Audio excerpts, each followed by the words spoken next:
Le défi est de taille pour la trentaine de participants au Vercofly. Ces as de la voltige doivent rallier 8 cabanes le plus rapidement possible, à pied et en parapente.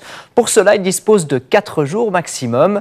Le départ, c'était très tôt ce matin. Raphaël Ponsionnier et Blaise Pitlou ont sauté du lit pour les suivre.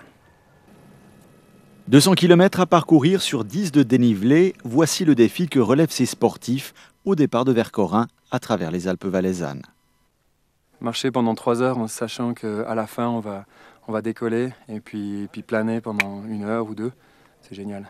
Quand on aime la montagne, on aime le parapente, puis on aime la marche, ben c'est tout naturel de participer à la Vercofly. Un petit peu challenge, l'aventure, tout ça, puis c'est aussi une bonne bande de copains.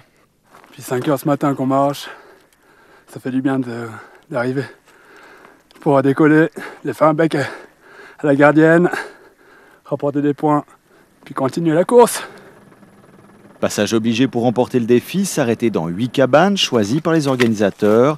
L'occasion durant 4 jours de course de se reposer quelques instants ou d'y dormir avant de repartir. D'avoir un ciel comme ça, puis d'arriver dans des cabanes avec un accueil aussi chaleureux, là on a bien pu se ravitailler. Et puis maintenant on va continuer.